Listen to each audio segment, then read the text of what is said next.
드디어 강좌를 시작하게 됐습니다. 페북 라이브가 좀 문제가 있어서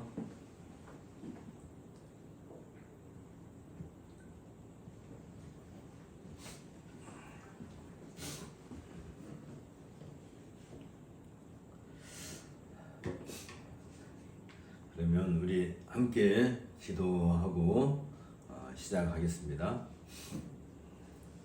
하나님께서 오늘 우리들에게 귀한 시간을 주시고 또 함께 공부할 수 있도록 은혜 주심을 감사합니다. 우리가 공동서신 강좌 세 번째 시즌을 맞이해서 이제 요한 1, 2, 3서 또 유다서를 같이 공부하려고 합니다. 하나님께서 이번 기간 동안에도 우리에게 또 지혜 주셔서 우리가 열심히 공부를 하고 또 이를 통하여서 하나님의 나라를 위해서 우리가 힘써 전제해 나갈 수 있도록 은혜를 더하여 주옵소서. 예수님 이름으로 기도합나이다. 아멘. 우리가 공동서신을 그동안 쭉 공부를 해왔고요. 오늘은 이제 세 번째 시즌으로서 요한 1서를 이번에 공부할 건데 오늘은 요한 1서 서론을 함께 공부하려고 합니다. 방송은 생각보다 깨끗하게 잘 나오네요. 어쨌든 약간의 오차가 있었습니다. 그러면 우리 요한 1서 요한 1, 2, 3서가 있는데 우리가 먼저 오늘은 요한 1서를 함께 공부하도록 하겠습니다. 우리가 모든 성경을 보는 가장 중요한 관점 중에 하나가 성경의 모든, 그러니까 성경은 창세기 1장부터 요한계시록까지 전체를 해서 성경이 말하고자 하는 주제, 성경의 주제는 뭐냐면 하나님의 나라, 하나님의 나라죠. 성경을 이렇게 보지 않고 내 마음의 양식을 이렇게 하면 한다거나 아니면 내가 어떤 어려움을 당했는데 이걸 어떻게 해결해 나가야 될 것인가 하는 어떤 지혜를 구하기 위한 책이거나 또는 내가 사람과의 관계에 있어서 어떻게 하면 좀 더 그 관계성을 잘 유지할 수 있을까 하는 어떤 처세술에 관한 책이라든지 또는 내가 성공을 하기 위한 어떤 행운을 위한 어떤 부적으로 생각한다든지 그런 책이 아니죠. 성경은 철저히 하나님 나라에 대한 것인데 이것은 어떤 특성을 가지고 시작되냐면 하나님께서 계시하셨다. 계시. 다시 말하면 계시를 하게 되면 계시를 주는 주체가 있고 받는 객체가 있단 말이죠. 하나님께서 누구에게 우리 인류, 좀 더 구체적으로 말하면 이건 좀 이따 얘기하겠지만 사실은 하나님께서 이 인간 세상을 위해 주시긴 하는데 좀 더 구체적으로 말하면 교회를 향해 사는 거예요. 그러니까 이 세상에 대한 것이긴 하지만 특별히 누구를 위한 거냐면 교회. 그리고 교회 안에 소속되어 있는 신자, 김신자, 강신자 씨 말고요. 성도들, 이건 성도들이라고 해야 되겠지. 성도들. 성도라고 하는 것은 우리가 귀가 따갑게 들었어요. 성도란 게 어떤 뜻이냐면 출애굽기 19장 4, 5, 6절에 나와 있는 거예요. 다시 말하면 이게 하나님의 백성에 주는 계시예요. 그러니까 하나님의 백성이 아니면 이 계시 성경을 계시를 주신 성경을 아무도 읽어서 이해할 수 있는 게 아니에요.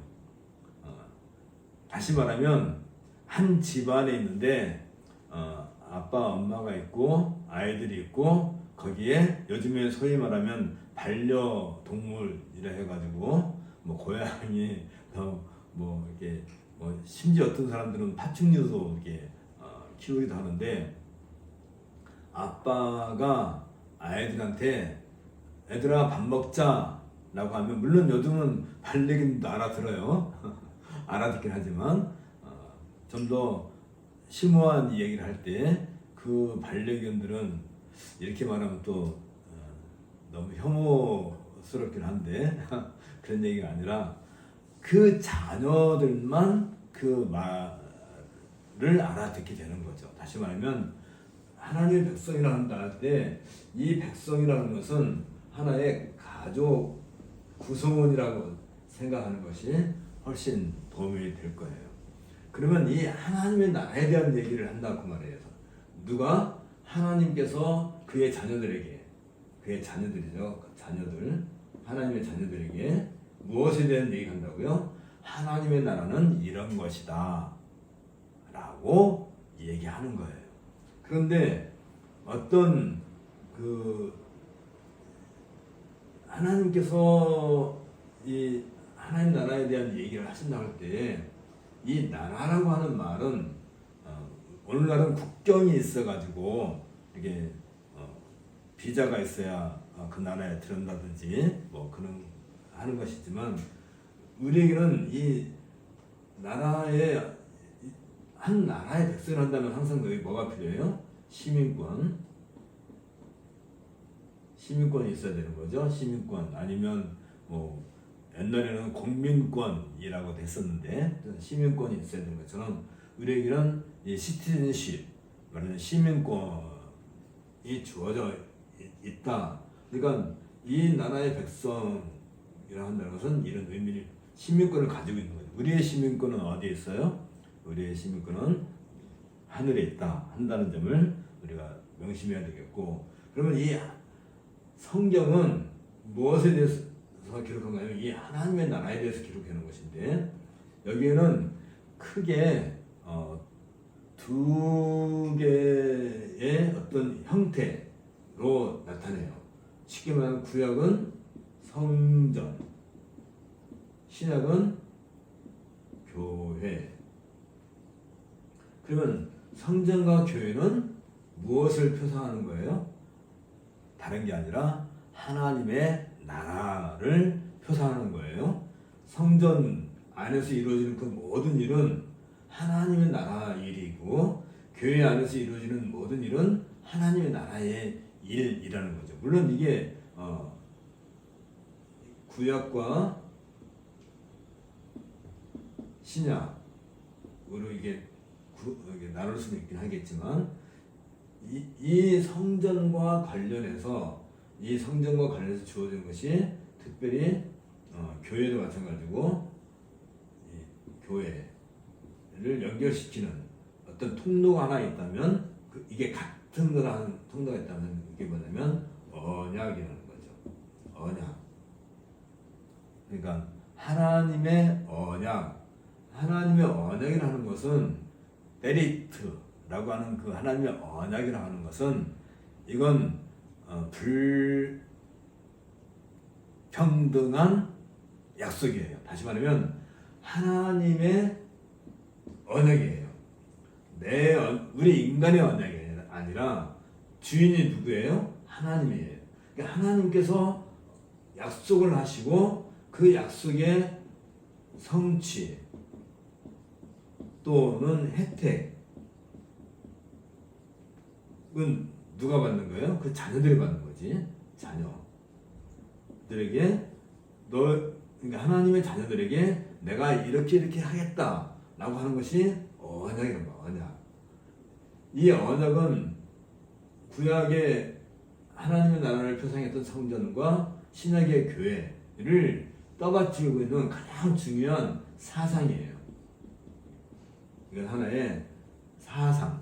그러니까 언약 사상이 이게 우리에게 정립이 되어 있지 않으면 사실은 구약 시대의 사람들은 성전을 통해서 그 언약 사상을 늘 확인을 한 바 있었는데 신약에 와서는 교회란 말이죠. 이게 교회를 통해서 이걸 확인을 해야 되는 건데 다시 말해 교회가 이 땅에 존재하고 있거나 또 성전이 이 땅에 존재하고 할 때 거기에는 언약이 여기에 뒷받침되지 않으면 언약이 받쳐지지 않으면 성전도 의미가 없고 교회도 아무런 존재의 의미가 없어요. 언약 사상을 바탕으로 하지 않으면 다시 말하면 하나님께서 계시를 통해서 주신 성경은 하나님의 나라에 대한 것인데 그 하나님의 나라를 가장 잘 보여주는 것은 아브라함도 아니고 모세도 아니고 무슨 다윗도 아니고 성전 안에 제사장이 있고 또 그 제사장을 중심으로 하는 많은 행위, 또 제사 제도, 이건 하나의 어떤 제도가 늘 여기 있었단 말이죠. 제도는 뭐가 있냐면 이 제도를 따르는 직분이 있단 말이죠. 교회도 제도가 있죠. 예배하는 그 형식이 있는 거고 거기에 따른 직분이 있는 거죠. 여기까지 잘 이해가 됐어요? 잘 따라와요? 그렇다 한다면 지금 우리는 아주 굉장히 큰 하나님의 나라라고 하는 아주 굉장히 큰 그림을 지금 우리가 그리고 있는 거예요. 그럼 이 모든 것이 다 누구에게 주어진 거라고요? 결국은 자녀들을 통해서 성취가 되고 자녀들에게 그 혜택이 주어진다는 거죠. 무엇이? 하나님의 약속이, 언약이. 그러니까 실질적인 혜택은 자녀들에게 주어지는 요것은 늘 잊지 말아야 돼요. 그래서 아까 출애굽기 19장 4, 5, 6절에서 얘기할 때 이들을 가르쳐서 뭐라고 하냐면 요 전체를 가르쳐서 한마디로 말하면 이 전체를 가르쳐서 한마디로 하면 제사장 나라의 백성이다 라고 그렇게 얘기해요. 이게 출애굽기에서는 제사장 나라의 백성이고 이걸 신약에 와서는 똑같은 말이에요. 이것은 베드로전서 2장에서 나와 있는 것처럼 너희는 왕같은 제사장이다. 베드로가 얘기하는 것처럼 이렇게 결정이 되는 거예요. 그냥 같은 거예요. 사실 구약에서는 이 하나님 백성을 뭐라고 부르냐면 제사장 나라의 백성이다. 그 같은 성민이 뭐예요? 성민.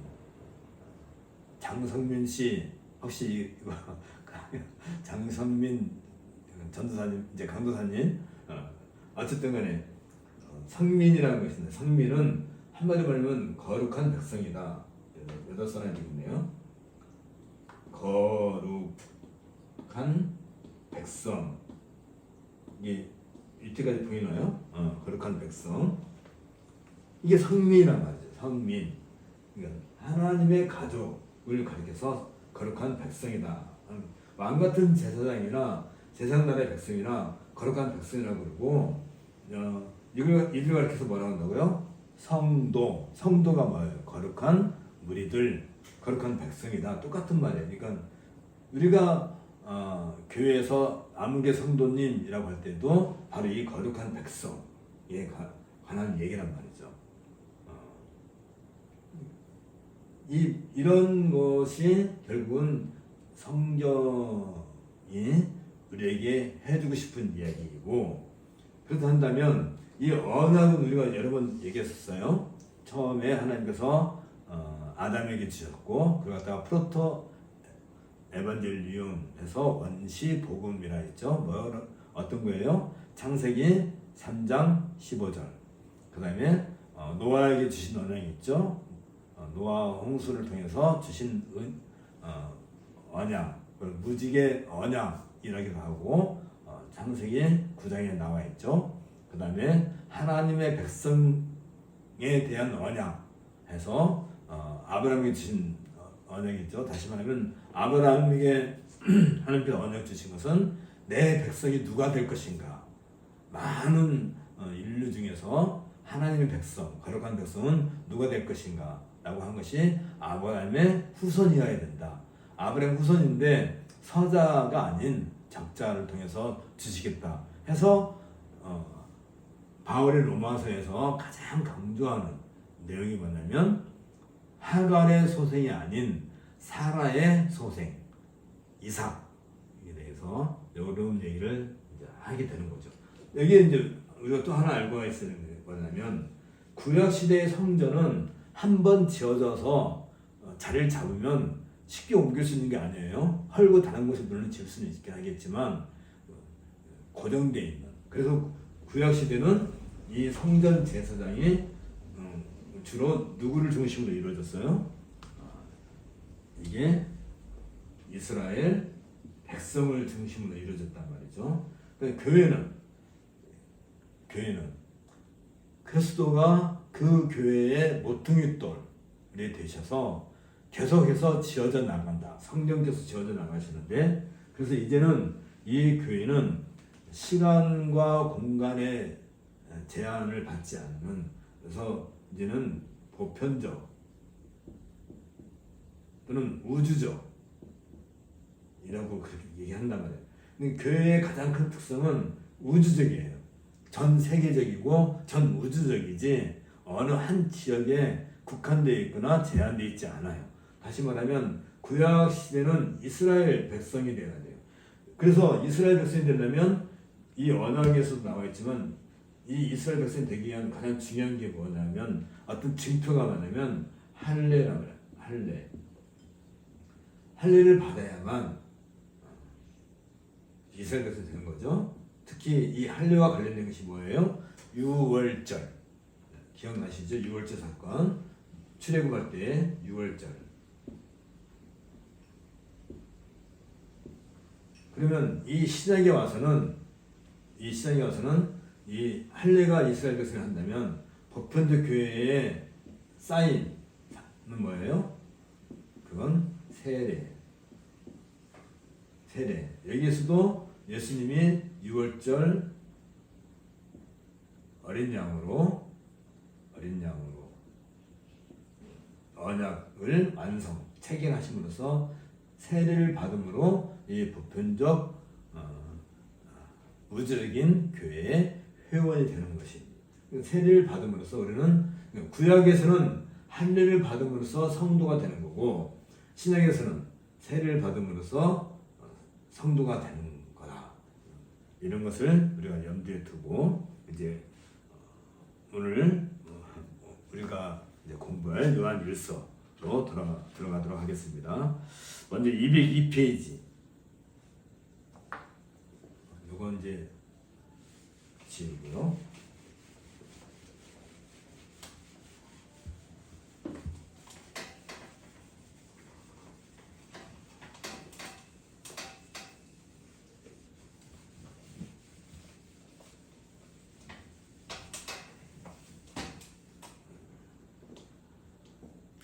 (202페이지를) 보게 되면 서론에서 제목을 잡았어요.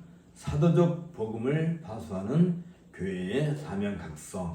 이게 이제 요한 1서에서 중요하게 다룰 주제가 되겠어요.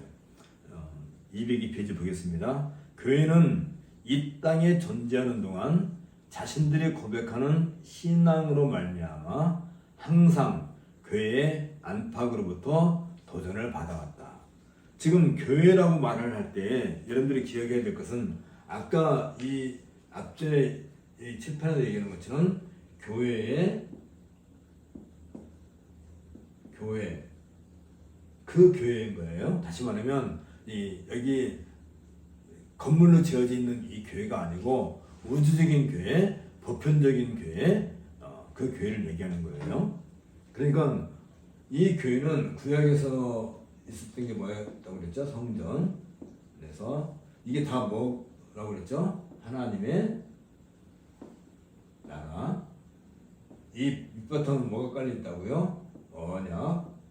그러니까 구약의 그 모든 언약은 예수 그리스도께서 6월절 어린 양 그래서 이 모든 언약의 성취자가 됩니다. 성취. 그렇게 해서 탄생된 것이 교회란 말이죠. 그래서 우리 교회는 늘 성찬식을 중요하게 여기는 거죠. 이건 기억해야 돼요. 그런 의미로서 교회를 얘기하는 거예요. 그런데 이들을 가리켜서 뭐라고 한다고요? 이 성민, 거룩한 백성이다. 그러면 거룩하지 않은 백성이 있을 거 아니에요.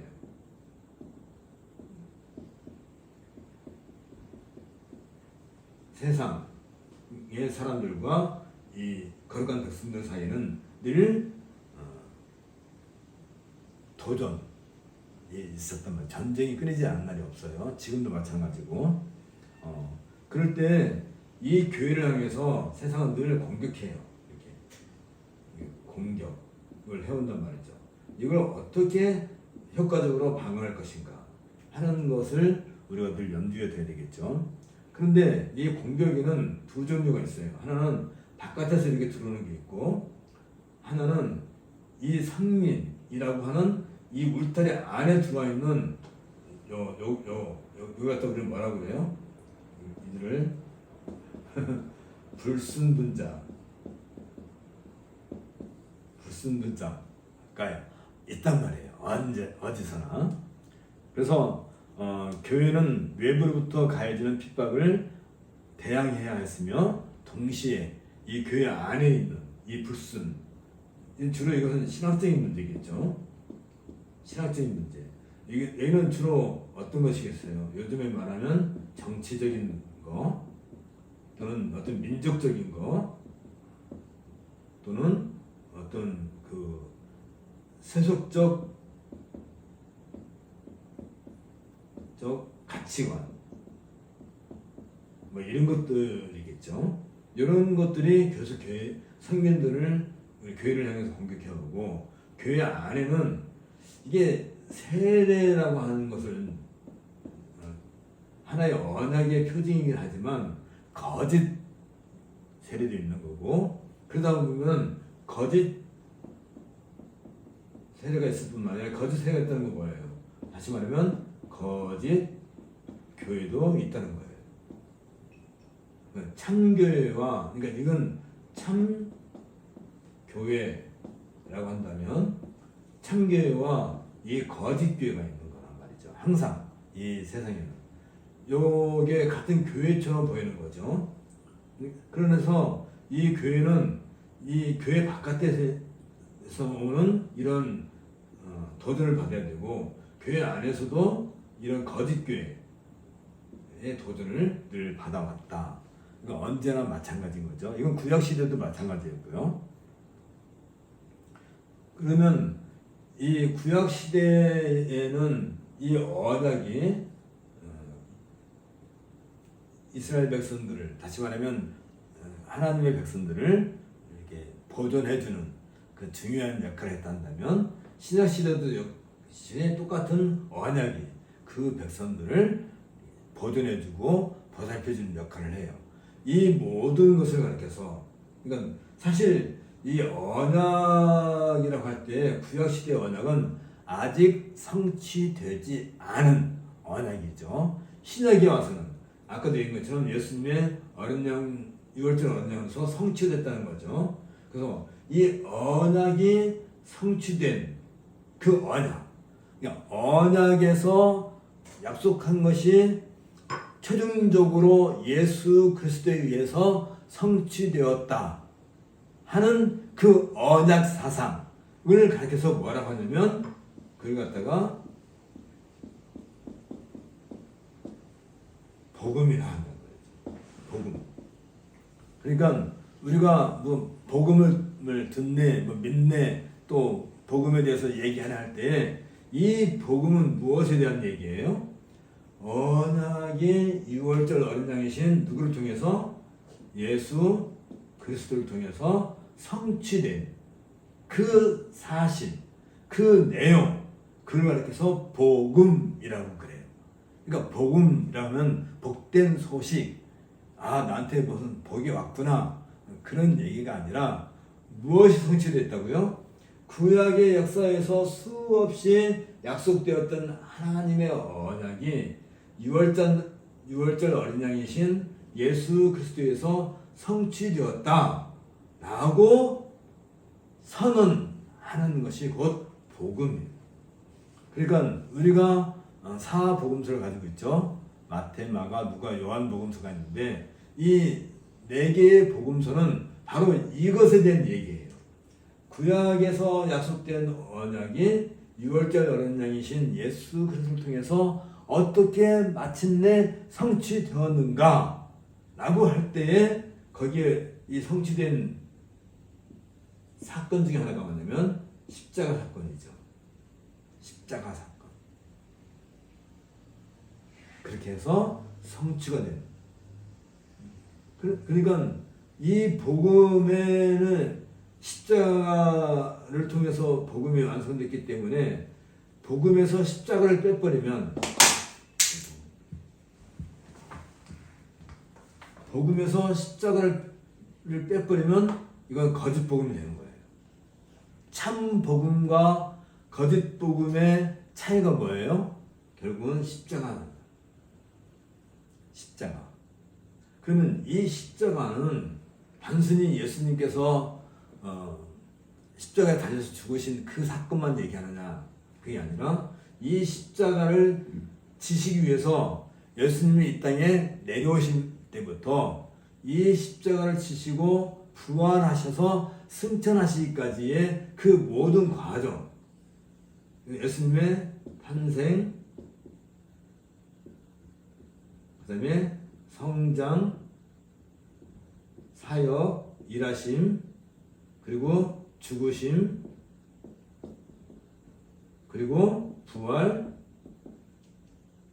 승천. 요게 복음이라고. 요게. 그러니까 이 사복음서에는 요걸 다루는 거예요. 요 내용들을. 이해가 가시죠? 그렇게 해서 승천하시고 난 뒤에 오순절날에 성령께서 오시죠. 그래서 탄생한 게 뭐예요? 그게 교회란 말이지. 교회. 그러니까 사도행전 이후에서부터는 이 교회와 관련된 내용을 얘기하게 되겠지. 복음서는 주로 이 얘기를 하지만 그건 복음서이고 복음은 뭐라고요? 복음은 구약에서 얘기한 5가지 언약이 있죠. 5개요. 그 언약이 마침내 유월절 언약으로서 성취할 때 어떻게 성취했다고요? 예수님의 탄생, 성장, 사역, 죽으심, 부활, 승천 이 과정을 통해서 십자가 사건이 이루어지는 거예요. 그러니까 이 중에 하나도 빠지면 안 되죠. 예수님이 탄생하셨어요. 탄생할 때 예수님께서 나같이 다 큰 얼음으로 짠 나타나는 그 터미네이터가 뭐 2000 뭐 몇백 년 뒤에 세계에서 갑자기 뛰어든 것처럼 그렇게 오셔서 갑자기 나 십자가 질래 하고 십자가에서 죽으셔가지고 나 살아날래 하고 살아나고 그런 게 아니란 말이죠. 이 과정이 필요한 거예요. 십자가에 죽으심까지의 과정. 이걸 갖다가 능동적 순종이라고 한단 말이지. 그리고 이 십자가 죽으심은 포함해서 이 능동적 순종 안에는 수동적, 그러니까 이 예수님께서 이렇게 해서 자신의 길을 가시는 것, 이 모든 것은 능동적 순종이고 능동적이라고 그래요. 그리고 이 길을 가는 데 있어서 철저하게 예수님께서 수동적으로 순종해야 될 게 하나 있는데 그게 뭐냐면 율법이에요. 율법을 성취하시기 위해서 그렇다가 수동적 순종이라고 그래요. 그러니까 이건 뭐 중요한 건 아니지만 어쨌든 그러면 신약에 와서는 예수님께서 이렇게 해서 교회를 이루셨다면 신약의 성도들은 이 복음, 요 모든 것에 대한 복음에 대한 순종이 따라야 되는 거지. 이해가 가시죠? 같이 가는 거예요. 그랬을 때 이 복음에 대해서 끊임없이 아까도 얘기한 것처럼 이런 세속적인 거, 또 거짓 교회, 거짓 성도들이 이 복음을 훼손해야 하려고 늘 이 복음을, 요즘에도 굉장히 그런 게 많죠. 뭐 요즘에 아주 노골적인 동성애라든지 탈교회 현상이 아주 심해지게 되는 거죠. 이런 것들에 대한, 그러니까 이 복음을 우리는 순종할 뿐만 아니라 복음을 또 뭐 해야 돼요? 보존해야 돼요. 보존. 이 복음이 오염되지 않게끔 보존해야 되고 그걸로 끝나는 게 아니에요. 이것을 또 어떻게 해야 돼요? 다음 세대로 계승해야 돼요. 계승. 이게 교회가 이 땅에 존재하는 유일한 이유예요. 다시 말하면 교회는 내용적으로는 이 복음을 순종하고 보존하는 것이고 이것을 다음 세대에게 계속해서 언제까지? 승천 다음에 뭐가요? 예수님께서 재림하실 것을 약속하셨잖아요. 재림하신 날까지 이 교회를 보존하고 지켜나가야 될 그런 사명을 가지고 있는 거예요. 그래서 오늘 제목이 사도적 복음을 파수하는 교회의 사명 각성이라고 하는 것은 바로 이것에 대한, 이런 내용에 대한 각성 이에요. 다시 말하면 사실은 요한 1서는 아주 작은 어떤 얘기만 하는 게 아니라 성경 전체에 대해서 얘기하고 있는 거예요.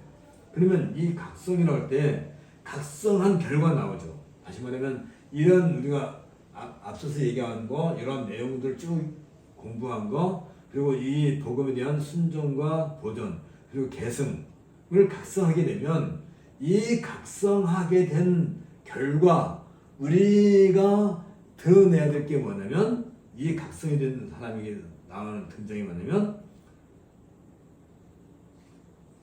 사랑이에요. 사랑. 그게 첫째는 하나님에 대한 사랑이고 둘째는 이웃에 대한 사랑이에요. 그러니까 하나님을 사랑하고 이웃을 사랑하는 것은 이런 복음에 대한 각성을 전제하지 않으면, 각성이 되어 있지 않으면 결코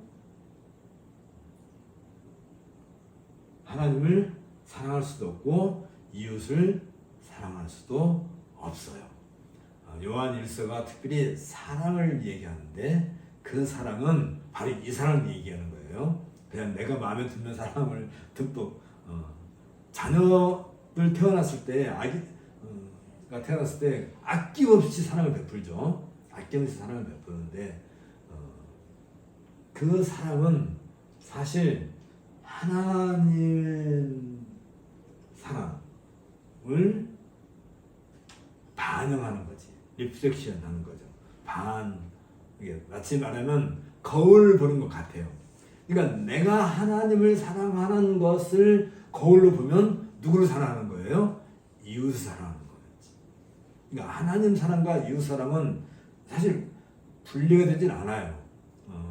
우리가 잘 알다시피 예수님께 와서 율법의 가장 큰, 아까 얘기했죠. 이 율법의 가장 큰 가르침이 무엇입니까? 라고 말했을 때 율법의 가장 큰 특성은 하나님 사랑과 이웃 사랑이다 라고 예수님께서 말씀하실 때는 바로 이걸 얘기하는 거예요. 하나님의 백성이라 한다면 당연히 각성이 있어야 되죠. 어떤 각성? 이런 복음에 대한 각성.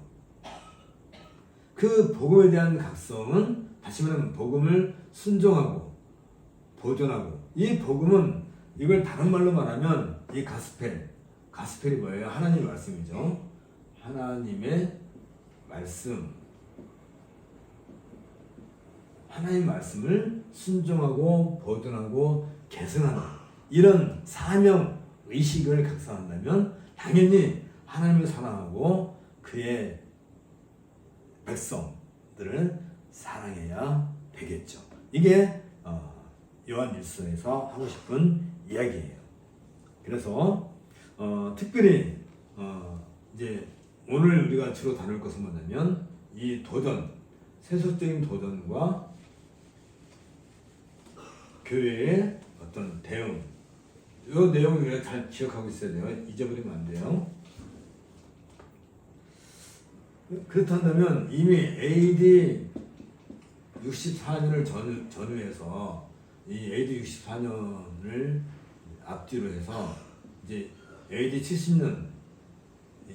AD 70년에 어떤 일이 생겨요? 성전 파괴. 성전이 파괴됐다는 건 뭐예요? 이미 교회 시대가 시작된 거죠. 언제부터? 오순절날 교회가 시작됐는데 이 이스라엘의 성전 파괴가 70년에 이루어져요. 그때 이 큰 분수령이 64년 이때쯤이에요. 큰 분수령. 교회 이스라엘 이 성전 파괴는 뭐예요? 유대교죠. 유대교. 교회는 아까도 얘기한 것처럼 유대교에서 나온 게 아니에요. 교회는 어디서 나온 거예요?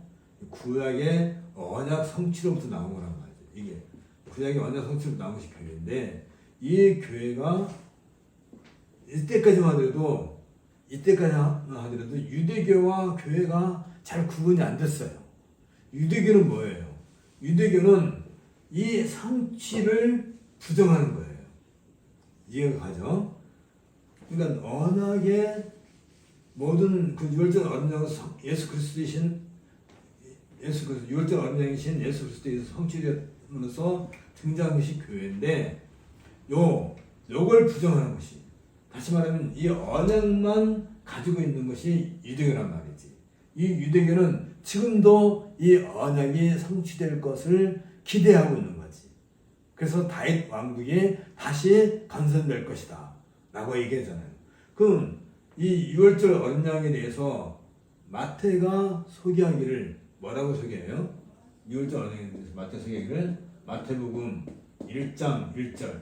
이게 왜 마태복음에서 왜 다른 모든 서신서들 중에서 마태복음이 가장 먼저 구약 다음에 마태복음 나오겠어요? 바로 이것 때문이에요. 마태복음 1장 1절. 아브라함과 다윗의 자손 예수 그리스도의 세계라. 다시 말하면 다윗 왕국의 성취, 다윗 왕국의 성취, 완성을 누굴 통해서 이루어져요? 아브라함과 다윗의 자손이신. 그러니까 아브라함 자손만 갖고도 안 되고 다윗의 자손만 갖고도 안 되고 아브라함과 다윗의 자손으로서 유월절 언약이신 예수 그리스도의 성취됨으로써 등장한 것이 교회란 말이죠. 물론 오순절날 성령께서 오심으로써 시작되긴 하지만, 그랬을 때 AD 64년경에 어떤 일이 생기게 되냐면 이 교회에 아주 현저한 위기가 생겨요. 바울, 베드로, 야고보를 비롯해서 많은 사람들이 이제 순교, 죽음을 당하게 되죠. 교회의 실질적인 교회를 지켜야 돼요. 여기는 뭐가 필요하다고 그랬죠? 교회는 어떤 제도가 있다고 그랬죠. 어떤 제도? 하나님을 예배하는 제도. 그것을 봉사하기 위한 직분자가 있는데, 그렇다면 사도들이 지금까지 이걸 제도라고 하는 것은 예배예요. 다른 게 아니라 교회는 예배를 위해서 존재하는 제도가 교회인 거예요. 예배 외에 다른 것을 목적으로 하지 않아요. 그것을 봉사하는 게 직분자예요. 그동안은 사도들과 집사, 처음에는 사도들이 하다가 일이 너무 많으니까 집사를 세우자 해서 세웠고, 그리고 이제 사도들이 자꾸 죽어가야 될 상황이고 바울도 자기 죽음을 앞두고 이제 그 직분을 이어가게 하죠. 그게 말하자면 장로는 이제 목사도 여기 포함되는 거죠. 그렇게 해서 이 교회를 보존하고 지키고 계승하는 이런 이게 복음을 순종하고 또 복음을 지켜내고 또 그것을 계승하는 그 일에 봉사하기 위한 직분자들을 세우게 되는 것이 결정적으로 이때쯤에 이제 확인할 수 있어요. 그리고 난 뒤에 이때부터 어떤 일이 생기냐면 유대교가 7년 전쟁이 들어가요. 7년 전쟁.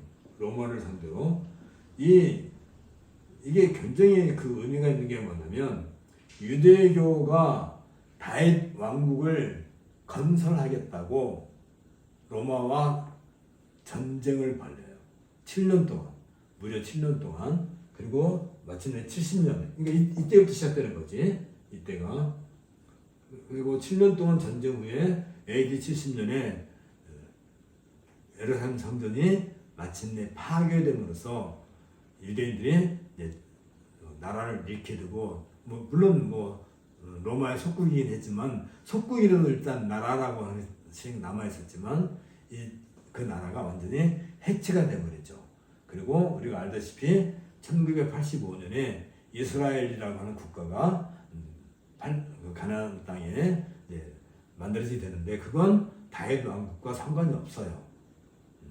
요즘에 우리가 잘 모르는 사람들이 백투더 제루살렘 해서 예루살렘 회복 운동을 요즘에 하는 사람들이 있는 거지. 다윗 왕국을 재건하겠다. 그래서 제3성전을 건설하면 예수님께서 재림하신다.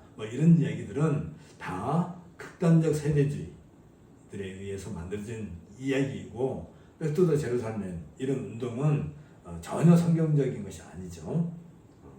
어쨌든 지금은 이 교회 시대란 말이지. 이 교회 시대는 좀 더 구체적으로 말하면 AD 64년이 하나의 큰 전환점을 이루게 된단 말이죠. 그러니까 이때쯤을 기록해, 이때쯤에 이 위기상을 놓고 본다면 지금 이제 요한서신이 기록될 때가 이때쯤이니까 이런 시대적인 어떤 큰 변혁이 이루어질 때쯤 해서 이런 일이 요한서신이 기록됐다는 것을 우리 염두에 둘 것 같아요. 그래서 이런 상황에서 불경건한 사기꾼들이 교묘하게 교회에 침투해 들어와서 무분별하고 불완전한 성도들을 유혹해서 하나님을 멸시하는 일을 조장하는 그런 악한, 아까도 얘기했죠. 거짓 성도들, 거짓 교회들이 참 교회를 핍박하는, 그게 뭐예요? 이미 하갈의 자손 이스마엘이 사라의 아들 이삭을 이렇게 희롱하는 것에서 이미 확인이 나타나는 거죠. 다시 말하면 똑같은 아브라함의 자손이긴 하지만 하갈에서 태어난 이스마엘이 그러니까 그때 이스마엘이 13살이에요. 13살에 이제 태어난 그 이스마엘이 13살에 이삭이 태어났으니까 그 이스마엘이 이삭을 자꾸 희롱한다라고 되어 있는데 괴롭혔단 말이에요. 괴롭혔다. 그러니까 사라가 아브라함이 따지죠. 어떻게 하겠느냐 이 일을. 그러니까 그러면 당신 뜻대로 하세요 라고 아브라함이 수용을 하게 되고, 그래서 이제 하갈이 어떻게 해요? 사라가 하갈을 내쫓죠. 다시 말하면 참교회와 거짓교회 이 얘기가 이미 거기서 나오는 거죠. 참 성경을 보면 볼수록 재미가 있어요. 그런데 이제 이 참교회와 거짓교회 요 세속적인 얘기 좀 놔두고 이 불순분자 거짓 신학에 대한 얘기를 잠깐 얘기한다면 여기에 대해서 어떤 문제가 이해가 되냐면 그리스도의 재림, 예수님께서 언제 오시냐, 왜 벌써 와야 되지 않느냐, 왜 아직까지 안 오시느냐 하는 이런 것에 대한 불만을 가진 사람들이 교회 안에 있었단 말이죠. 그리고 그러려면 예수님의 재림을 불만을 가진 사람들이 이제 과연 그러면 예수님이 하나님의 아들이냐, 예수님이 하나님의 아들이신가? 하나님의 아들이라고 하는 말은 여기는 두 가지의 큰 특성이 있어요. 하나는 뭐냐면 예수님의 신성, 예수님의 인성.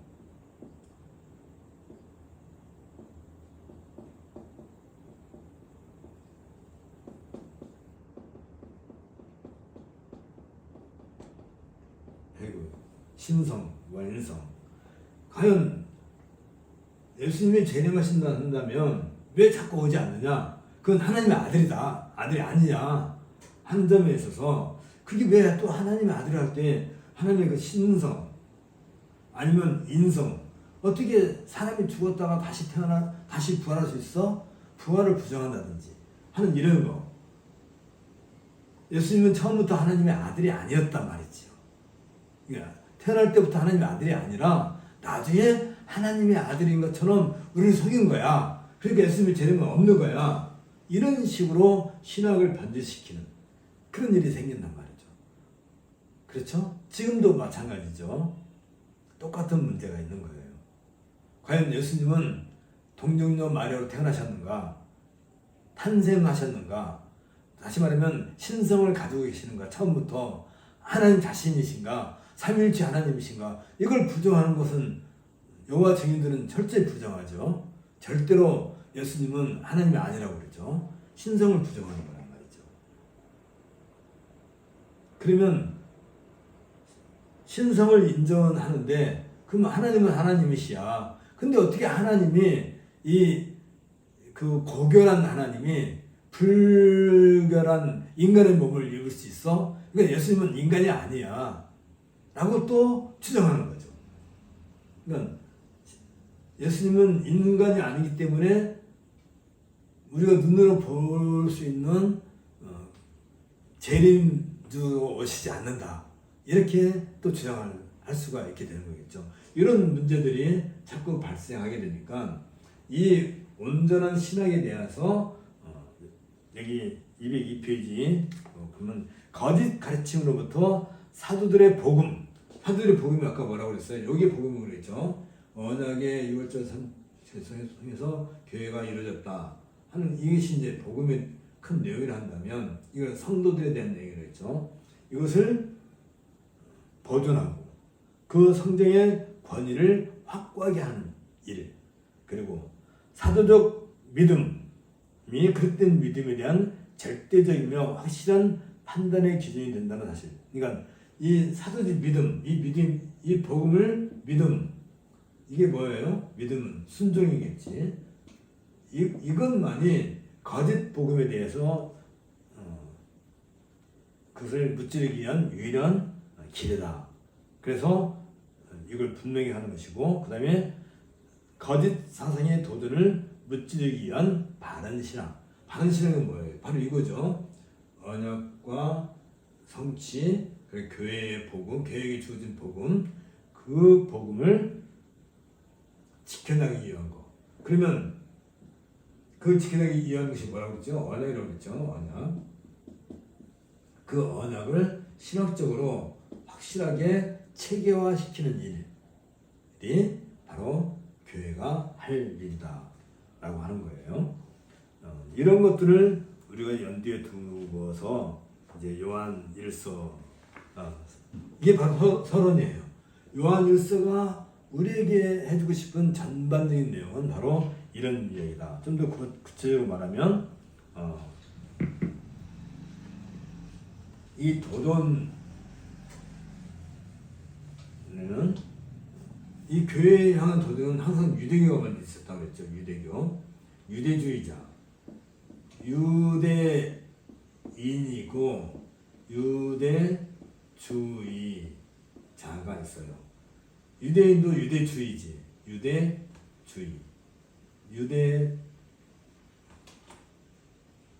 유대인들이 가지고 있는 생각 자체가 유대주의지. 이들은 뭐예요? 지금도 다윗 왕국이 재건될 것이다. 다시 말하면 이 유대인들은 언약의 성취를 부정한단 말이에요. 언약 성취를 부정하지 않고 지금도 언약의 성취될 것을 믿는. 다시 말하면 이 사람들은 할례주의자들이지.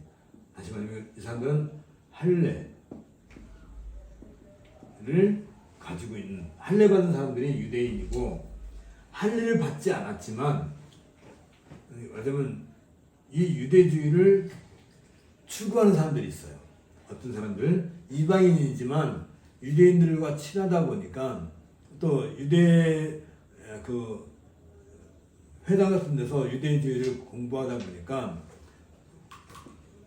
그 사람들은 유대화주의자라고 구분할 수 있겠네요. 그러니까 유대인은 유대주의자들인데 전혀 소리가 안 나나요?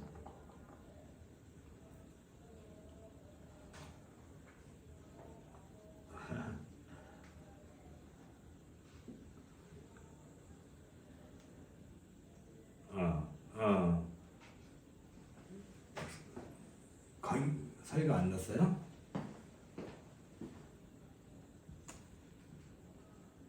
이게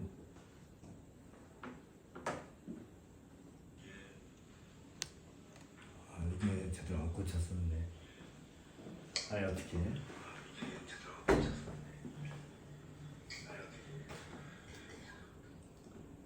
방송에 좀 문제가 있었네요.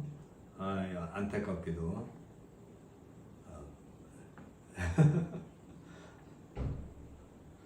그럼 유튜브로 공부를 하시는 수밖에 없겠다. 이거 어떻게 아쉽네. 녹음을 했으니까, 녹화를 했으니까 유튜브로 언제부터 소리가 안 났어요? 이 할례를 받은 사람들은 유대인인 거죠. 그들은 유대주의자로서 교회를 공격하고 이 유대주의를 추정하는 유대화주의자, 다시 말하면 이방인들이겠지. 이런 생각을 가지고 있는 사람들이 어떻게 하다 보니까 교회도 들어온 거예요. 유대인들은 철저하게 교회 바깥에서 교회를 공격했고 이방인인데 교회 안에 들어왔어요. 어떻게 해서 세례를 받고 교회 안에 들어왔는데 이 유대주의자들이 하는 이야기, 할례라든지 절기라든지 또는 어떤 그 구약의 어떤 그 음식법, 뭘 먹고 뭘 먹지 마라 하는 것들, 이 절기들을 지켜야 된다. 이런 것을 이 교회 안에 들어와 가지고 그걸 주장하는 사람들이 생긴 거죠.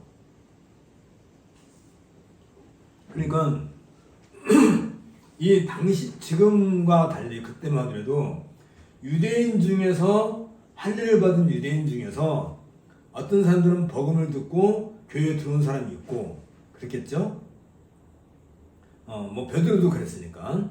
그래서 한동안 베드로도 이 유대주의에 익숙해서 이방인들과 교류하는 것을 굉장히 싫어라 한 적도 있었죠. 그래서 바울한테 된통 혼난 적도 있었지만 어쨌든 유대인으로서 교회 안에 들어온 사람도 있겠고 이방인이지만 세례를 받고 교회 안에 들어왔는데 이게 교회 안에 와서 보니까 그 유대교에서 하는 것도 괜찮네, 할례를 받는 것도 괜찮겠고 뭐 이런 것들이 이제 혼합되는 그런 상황들이 있겠죠.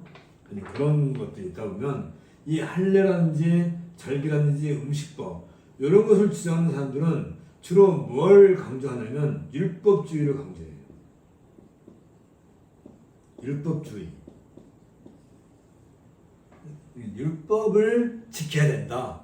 그러니까 율법을 지키려니까 할례도 받아야 되고 안식일도 지켜야 되고 또 음식법도 지켜야 되고 구약에서 말했던 그런 절기들을 지켜야 된다. 이걸 교회 안에서 주장하는 사람들이 있을 수 있었던 거죠.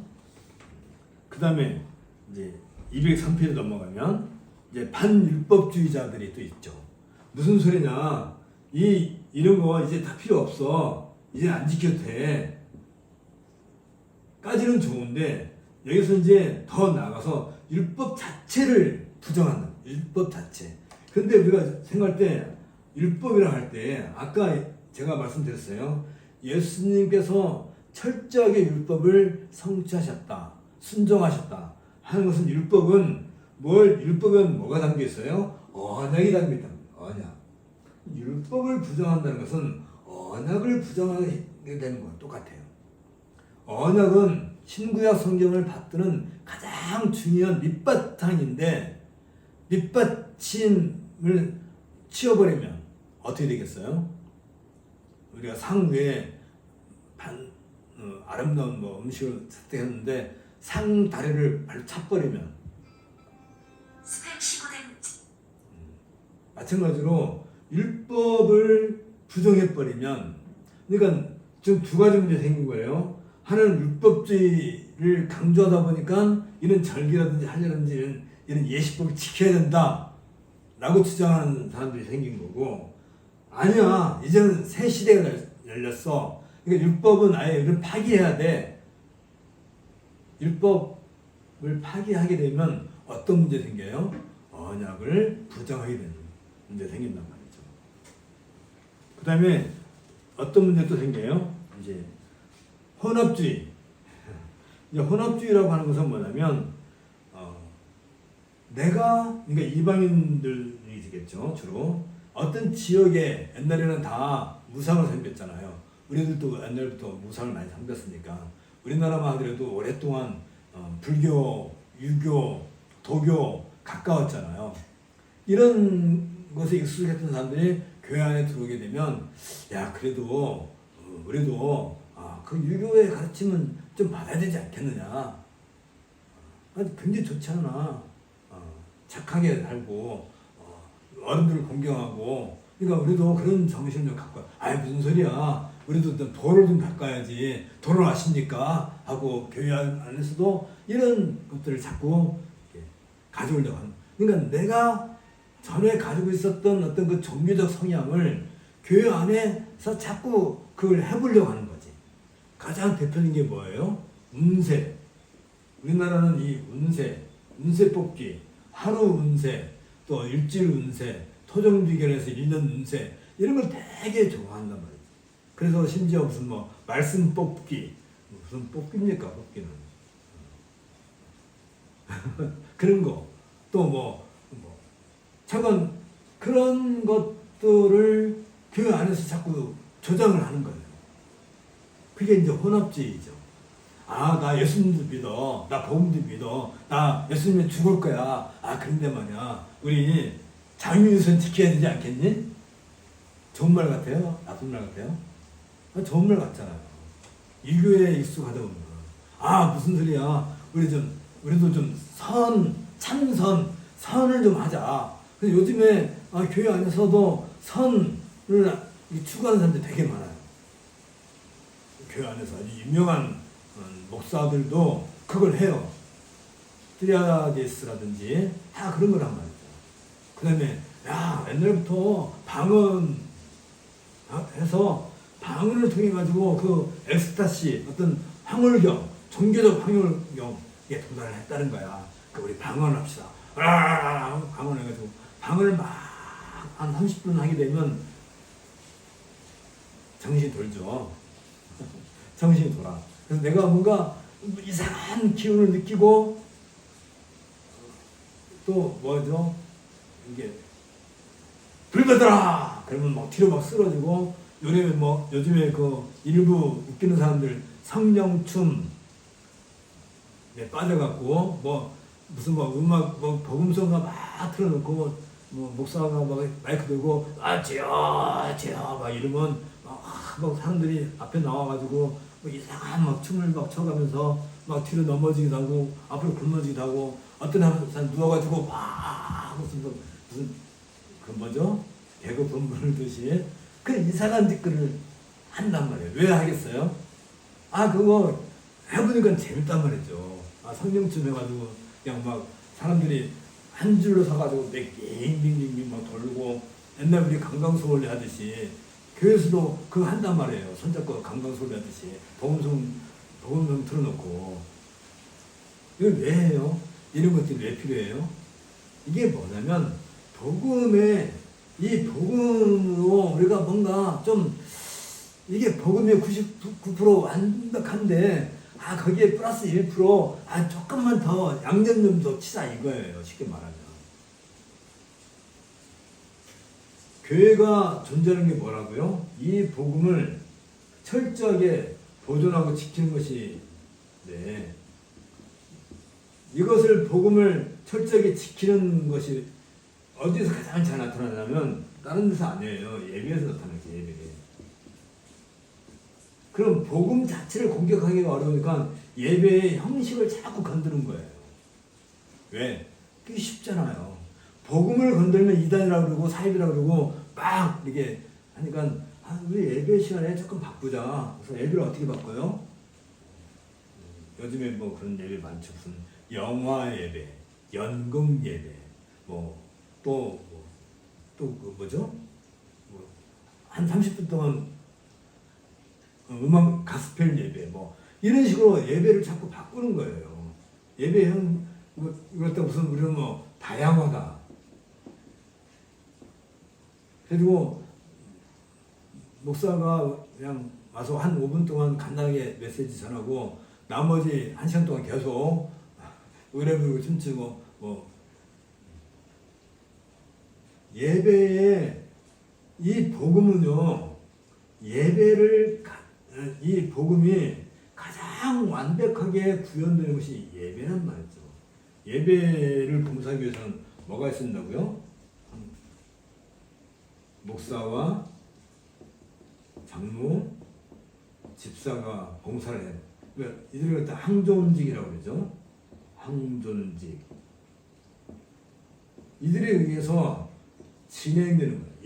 예배라는 말 뜻이 뭐예요? 서비스, 봉사란 말. 어떻게 봉사해요? 누구를? 대상은 누구예요? 오직 하나님 한 분만의 대상이 되는 거죠.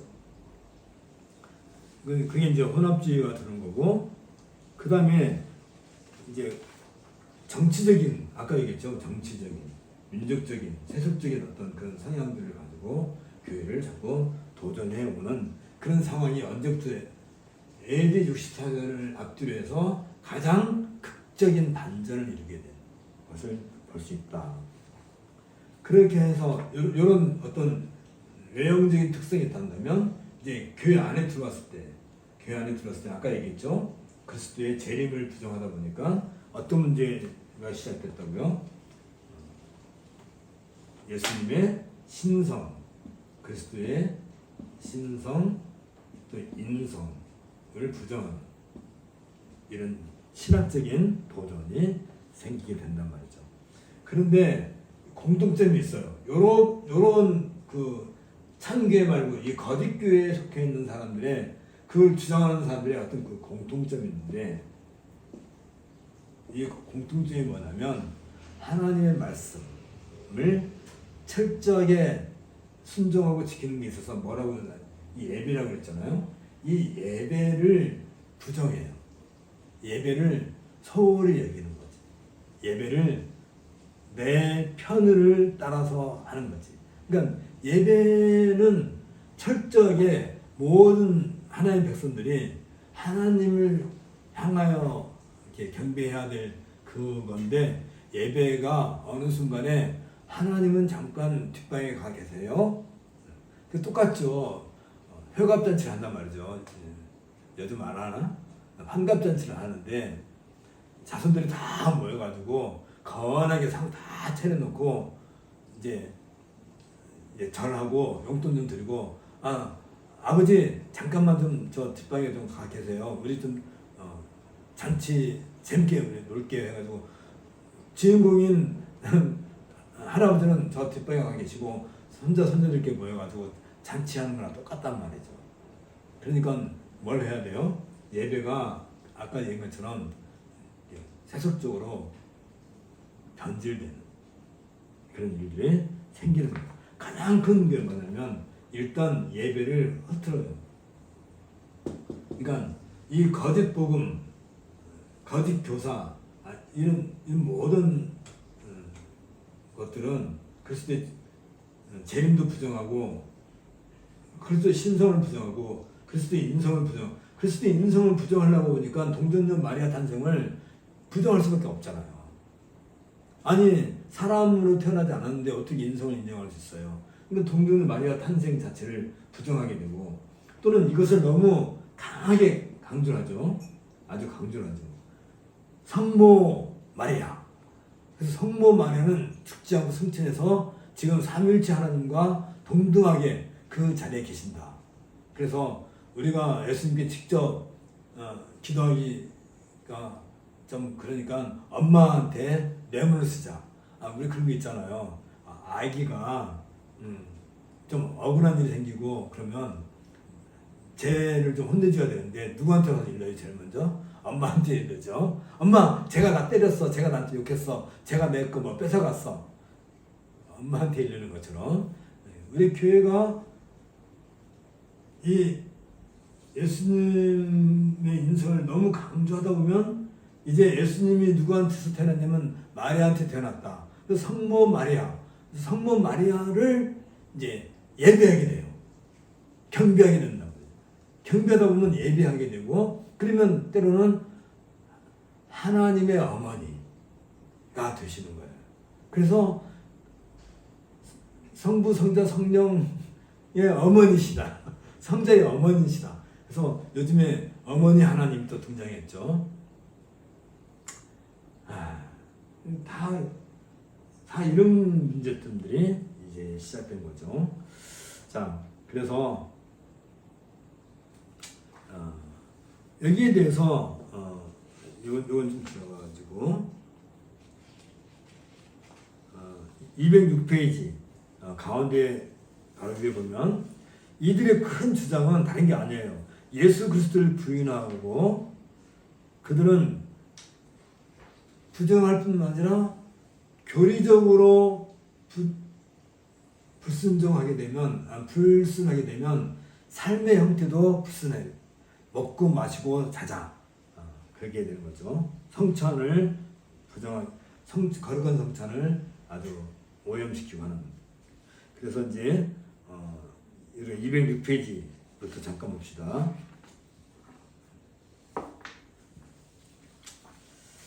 어,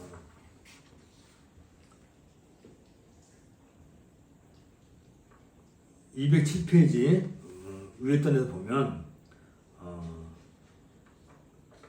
그들이 주로 나타난 이들 회신자들, 다시 말하면 당시 헬라의 유교적 체계는 이원론적 배경을 강하게 유지하고 있었는데 따라서 헬라적 사고방식에 길들여 있었던 이제 회심을 했어요. 다시 세례받고 교회가 됐는데 예수님의 온전한 사람 되심, 즉 성육신에 대해서 올바르게 이해한다는 게 그게 참 쉽지 않은 거예요. 우리도 어렵지만 특히 오랫동안 이방인으로 살았던 사람들이 더군다나 그 헬라 체계가 뭐예요?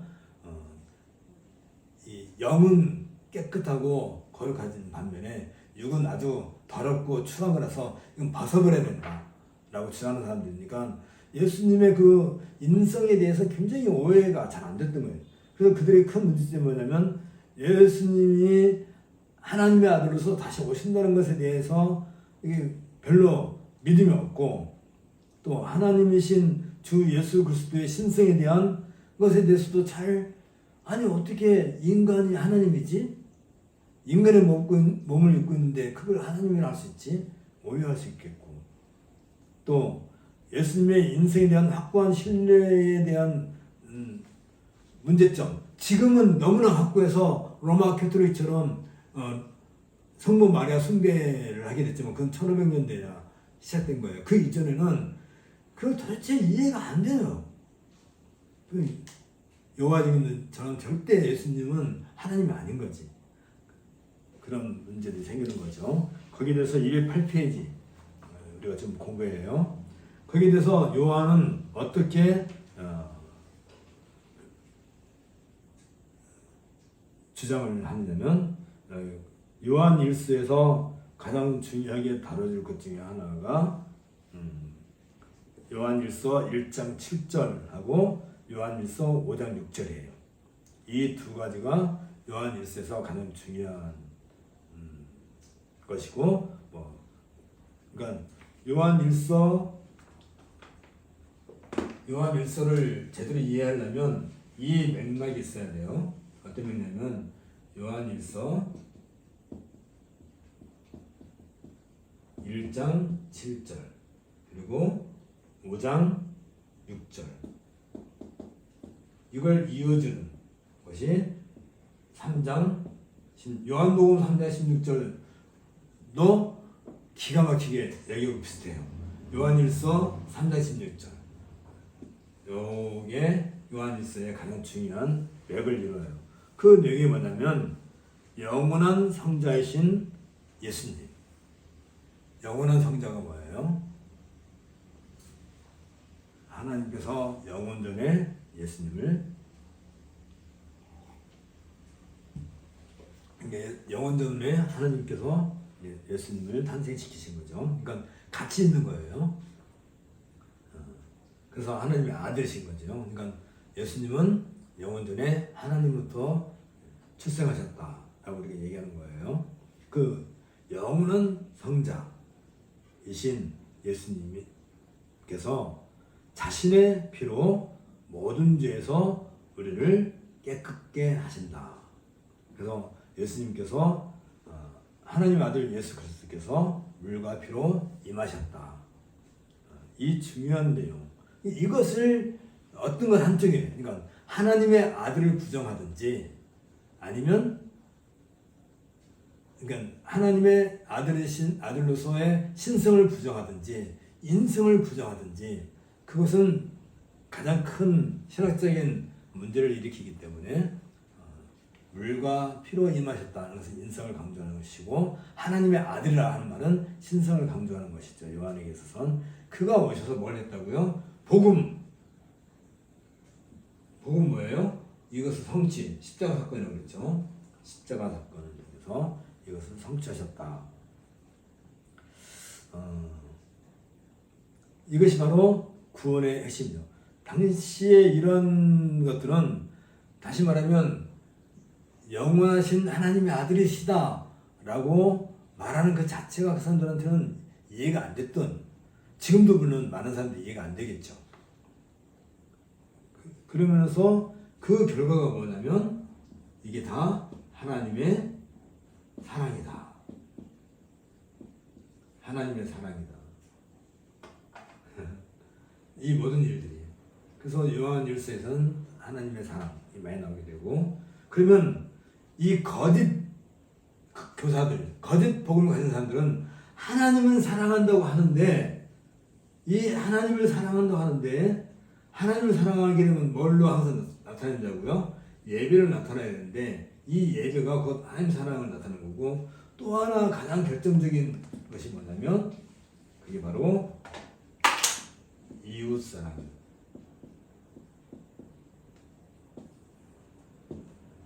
그러니까 참된 예배는 하나님 사랑과 이웃사랑을 동반해야 돼요.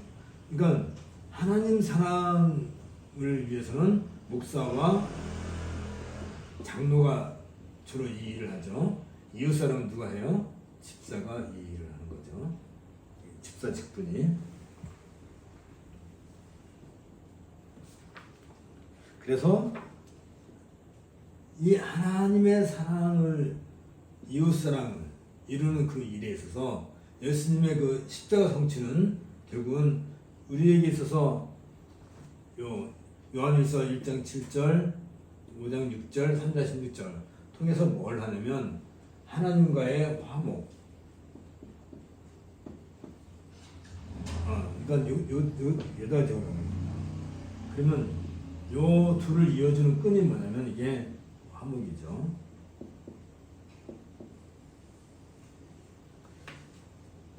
우리가 예수님의 피로 말미암아 하나님과 화목돼서 그게 이제 우리가 하나님께 사랑을 받은 것인데 그게 하나님 사랑인데 우리는 예배를 통해서 다시 그 하나님 사랑, 그러니까 이 하나님 사랑과 우리의 사이는 이게 서로 주고받고 하는 것이 계속되는 거지. 어느 일방적이지 않잖아요, 그렇죠? 하나님께서 우리에게 사랑을 베푸시면 그 사랑을 또 하나님 사랑하는 방법으로 뭘 해요? 예배를 하는 것이고 그것은 하나님과 화목되었다는 하나의 상징이면 이게 동시에 뭘로 나타나야 돼요? 이웃사랑으로. 이게 같이 가는 거죠. 이게 예배, 하나님 사랑, 이웃사랑. 여기에 뭐가 있어요? 여기에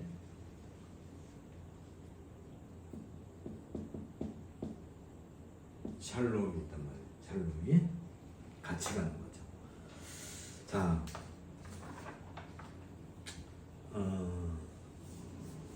요한일서는 한마디로 말하면 예수 그리스도는 육체를 입고 오신 하나님 아들이시다. 요걸 신학적인 메시지로 담고 있어요. 다시 말하면 예수님은 하나님의 아들이시면서 신성을 가지신 그리스도이시다. 그래서 제가 그 얘기는 전에도 한 적이 있어요.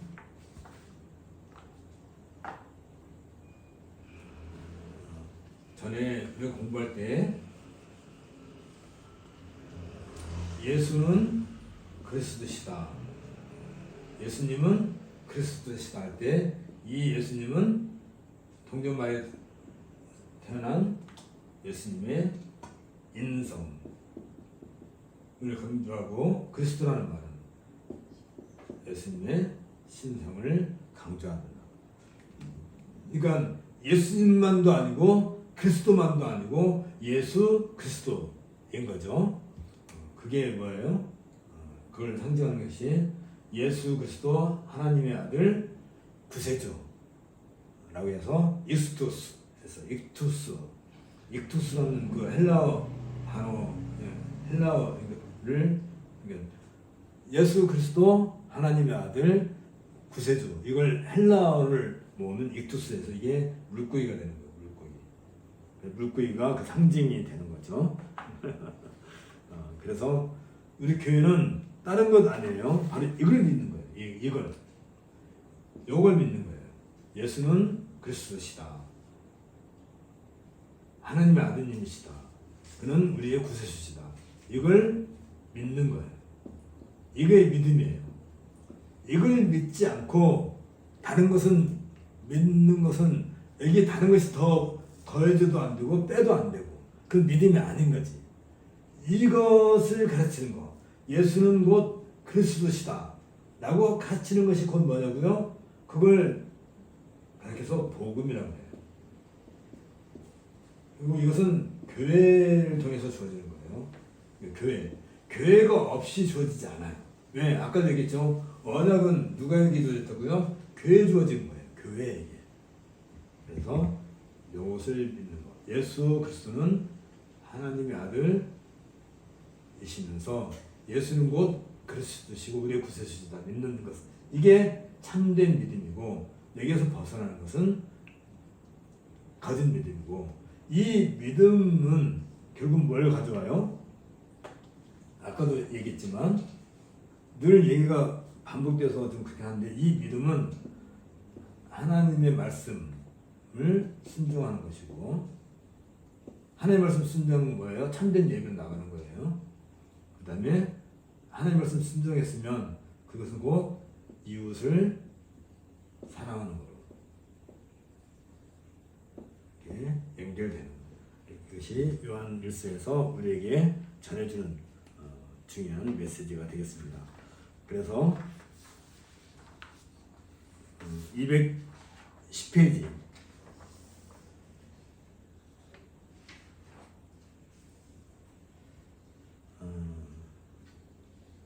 거짓 가르침, 다시 말해 거짓 복음에 유혹을 받아서 자신들이 가지고 있는 복음을 열등하게 여기거나 또는 영적으로 위협을 받고 있다고 느끼는 성도들에게 하나님 앞에서 자신들의 확신과 신뢰의 근거를 제공해 주기 위해서 이 요한일서가 기록되고 있어요.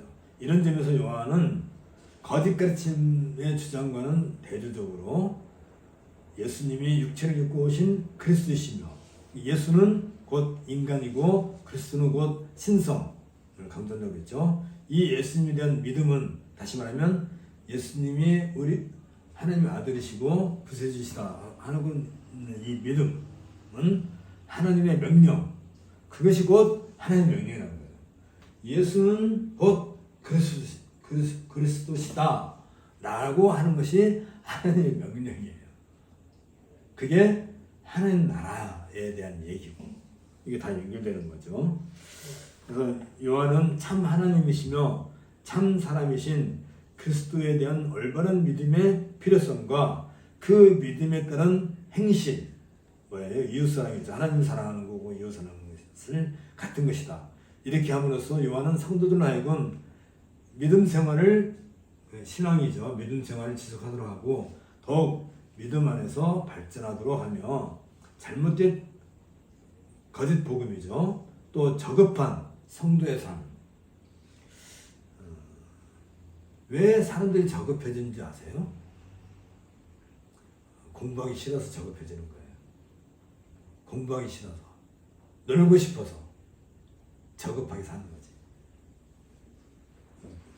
열심히 살아야 돼. 우리 진짜 공부 많이 해야 되고 열심히 살지 않으면 내 스스로가 저급해져 갖고 열등감에 빠져서 살면요 약도 없어요. 헤어날 길이 없어. 우리 이광수 권사님이 잘 하는 말 중에 자존심과 자긍심은 같이 가야 된다 그러는데 이 열등감에 빠지면 자존심만 있고 자긍심은 없어져 버려요.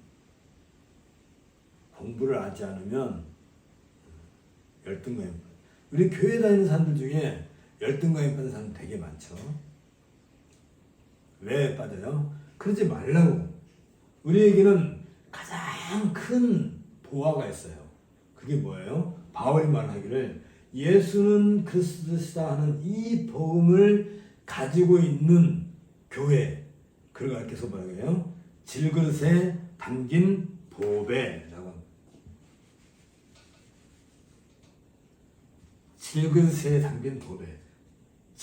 교회는 질그릇이에요. 질그릇은 언제든지 깨지고 버릴 수 있는 거예요. 그러니까 이 질그릇은 하나 중요하지 얘기하면 안 돼요. 교회가 가지고 있는, 교회가 교회일 수밖에 없는 유일한 보배.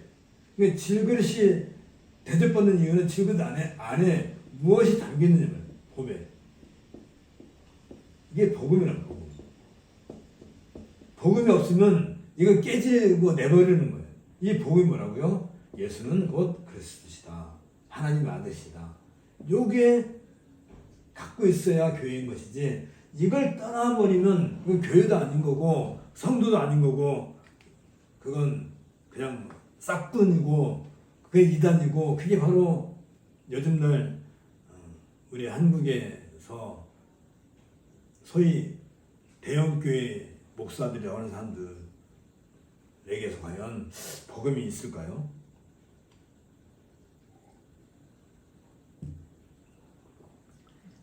진리가 뭐예요? 진리. 알레세이아라고 하는 건데, 숨겨지지 않는 거, 철저하게 드러나는 것이 진리예요. 진리는 한 톨이라도, 쌀 한 톨이라도 숨겨져서는 안 돼요. 진리라고 하는 것은 명백하게 밝혀진 것이지, 나만 알고 있다? 나만 알고 있어야 돼? 이건 복음이 아닌 거예요. 복음은 지난 수천 년 동안 하나님께서 언약을 통해서, 또 성전을 통해서, 또 예수 그리스도 십자가를 통해서 명백하게 밝혀졌기 때문에 복음 안에는 하나도 숨겨진 게 없어요. 그게 진리예요. 요즘에 웃기는 사람들이 나만 진리를 알고 있으니까 나만 뭐 어쩌고 저쩌고 한다. 나한테서 배워라. 그렇게 말하는 사람들은 그건 다 말도 안 되는 소리야. 요한복음 벽독에 쓰니까 그 사람이 진리를 알아요? 천만의 말씀이에요. 진리는 이미 밝혀졌어요. 어떻게 밝혀졌어요? 빛으로 오셨단 말이에요. 빛은 어둠을 물리친다고 그랬지. 빛이 어둠에 감춰지지 않아요. 예수님께서 곧 진리이시고 복음이신 거죠. 그렇다 한다면 우리는 이 이상 더 다른 것에 대해서 미혹할 이유도 없고 열등감 가질 이유가 하나도 없어요.